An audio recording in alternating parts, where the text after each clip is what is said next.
what I'm dealing with, people. Come on. This is, I don't really know how to do this.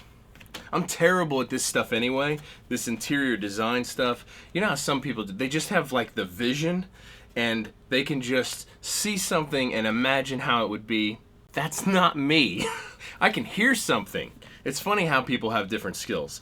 I can hear something and be like, that's what it should sound like. I don't have that ability with visuals. I'm gonna have to go up to the new place and just look at these colors in the room. You wanna go? Let's go.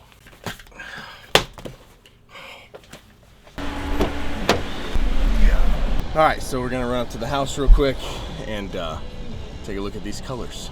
Let's get Dunkin' Donuts. Oh, I brought water. Oh. And snacks. This is the difference between me and her. She says, I brought snacks, and I'm like, Dunkin' Donuts? She's like, but why would we spend the money? We have snacks. So there's a line all the way around Dunkin' Donuts for the drive-thru and a line out the door. So we're gonna have to go to Starbucks. An hour later, Starbucks. What are we listening to? Crime Junkies. Crime Junkies.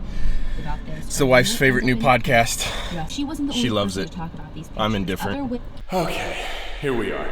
There's my floors. Trying to figure this out, these colors.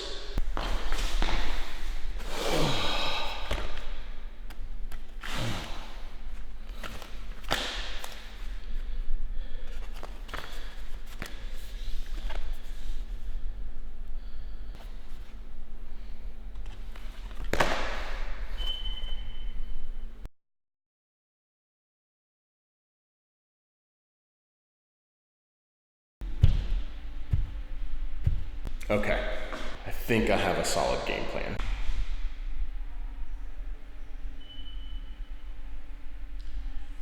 The color of my shirt looks good. Can I just... Oh. This is difficult. So looking at the floor in the shot, those two colors, those look like the ones. All right, let's go back to the old room. The room I'm about not to be in anymore. I got two colors picked out. Hopefully they're the right two colors. Now that that's over, how y'all doing? Are y'all good? Are y'all having a good day? Good, I hope so. Thank you guys for watching. Thank you to all the subscribers. Thank you to everyone that gives me a thumbs up and leaves me a comment. Thank you to everyone that subscribes and hits the bell icon next to the subscribe. I love you. Mwah. Let's talk about gold records. So I've been keeping this little secret for a while now. And the secret is that a song that I worked on was getting certified as a gold or a platinum. They were working on certifying it. I've told just a couple of my closest friends. And I found out some interesting news the other day. And I feel like it's a really good opportunity to explain a part of the music industry that some of you probably aren't aware of how stuff works. This particular instance is actually something that I didn't know at all. And there's a couple things that artists and managers and producers, if you're coaching artists, everyone can get something from this. So I mixed this song for a band. I'm pretty sure the band, their home base is in North Dakota. Anyway, mix the song for the band. I'll drop a link in the description below to the music video, so that way you can go check it out. Mix this song blows up. Just blows up. This song is now, the YouTube video that's the link in the bio, that YouTube video has over 50 million views at the filming of this video. And it has over 100 million total streams across all platforms. So that's like Spotify and Pandora and Apple Music and, you know, iTunes. So over 100 million. That's so crazy to me. That's so many times that someone has listened to a song that I worked on. Definitely the most successful song that I've worked on. Even though I've been very fortunate to work with some pretty successful artists and some bigger names, none of them have had this sort of streams and YouTube views as this particular song. So the RIAA, which is the institution that certifies for gold and platinum records, they were working through everything and certifying this song, and I was about to get a gold record. So how this works, because things are different now, like music doesn't really sell. So the RIAA says that 150 streams is equal to 1 unit sale. I think that's a little ridiculous because I own lots of CDs that I definitely didn't listen to 150 times. But as of right now, as of the filming of this video, that's how they're counting it. 150 streams on Spotify counts as, or any platform, YouTube or anything.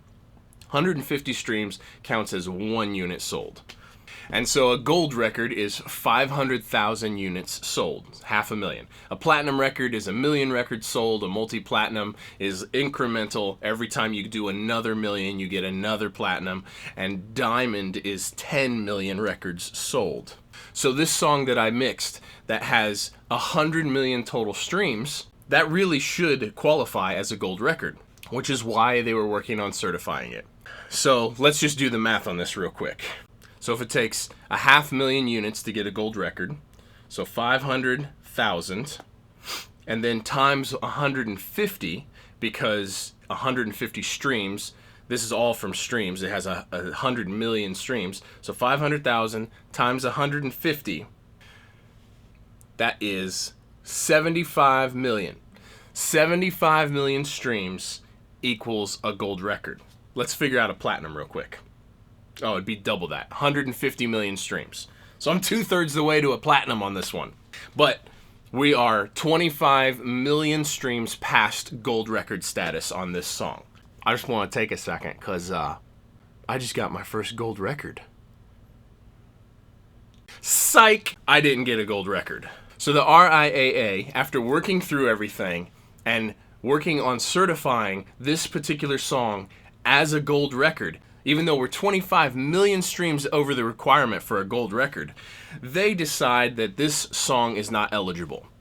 And here's where the learning curve comes in. This is the reason why this is now a video on my YouTube channel, because I didn't know this. If I'm being completely honest, I think it's entirely bull. But the reason why it didn't qualify is because the artist got together with an animator to make the music video for this song. This music video is a Minecraft original animation. It was written for and with the song. This Minecraft video is the music video for this song. It was a collaboration between the animator and the artist. And the link in the description below is that animation music video. So because this song has 50 million views, because this music video has 50 million views, but it's not on the artist's YouTube channel, and it was a collaboration rather than the sole work of the artist, it's not eligible for a gold record. So literally half of all the streams on this song are from this music video, from this collaboration video. 50 million views, which means that the artist themselves only has 50 million views combined between all of Spotify and Apple Music and Pandora and, you know, all the other things. This particular song actually went top 40 on the Billboard Rock chart as well. So the song has some momentum behind it. Eventually it will hit gold status from the artist on their own. Eventually it will be a gold record. But the RIAA went through certifying it all, and it should have met the criteria, but they said because it was a collaboration video not on the artist's YouTube channel, no gold record for you. So the lesson to be learned here is, how do you approach collaborating with someone? How do you release a song? How much of your music do you retain complete control of? And how much are you willing to give away? There's two sides to this particular instance. This music video, this collab video that was on a different YouTube channel that was not on the artist's YouTube channel, has 50 million views. That's an astronomical amount of people that maybe this song wouldn't have reached if it wasn't put up on this other YouTube channel. At the same time, it's entirely possible that this song would have blown up equally the same, and because it was allowed to be on another channel, that most of the traction on YouTube, at least, got pulled to this other channel. So I don't think there's any right or wrong answer here, but it is something to really think about. Do you want to give away the potential to drive traction to someone else's channel? Do you want to give away the potential to possibly get certified gold or platinum? At least give away that potential much, much earlier. Or do you want to look at this like the song would have never gotten the traction that it did had this music video, this collaboration video, not blown up and went totally viral? I don't really think there's any right or wrong answer here. I don't have an answer, but it is something to think about. If all of these views and all of these streams would have been localized on the artist's platform, right now I'd be holding a gold record. I'd be hanging the plaque on my wall. So would they. I'm not trying to make this all about me. They're equally as frustrated with the situation because they would have gotten their first gold record as well. So for right now, the move is we just hang out and fingers crossed that the artist gets another 25 million streams on their own, which it probably will. I don't know how long it'll take. It'll probably get there. But I want you guys to think about that. I think is a really important scenario to consider, just like everything in this music game. To consider how you release music, to consider how you retain the rights to your music.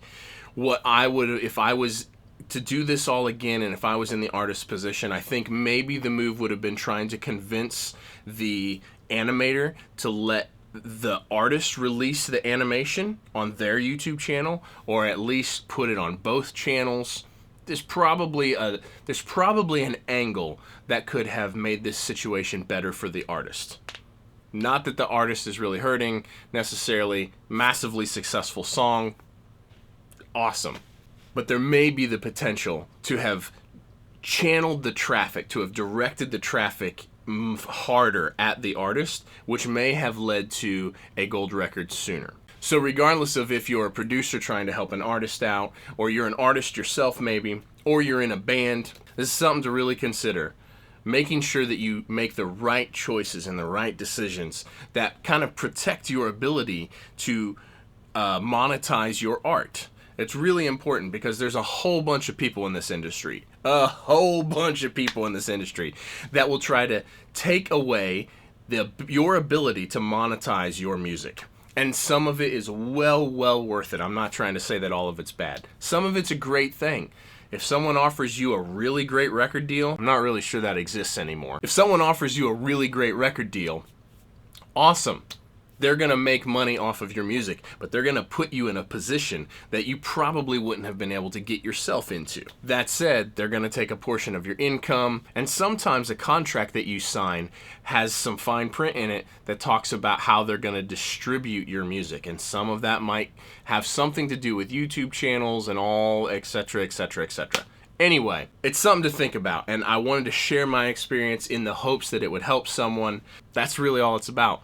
Thank you guys so much for watching. Really appreciate it. Give me a thumbs up if you dug this or if you learned something. Hit that subscribe tab and the bell icon next to it. Check out some of my other videos. There's an absolute ton of ridiculously good information throughout all the videos. And stay tuned because I'm about ready to start tearing this studio down. This is the end for me in this room.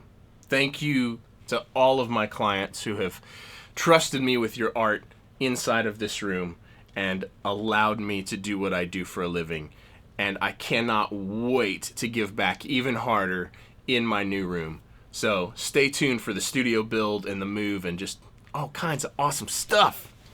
See you later.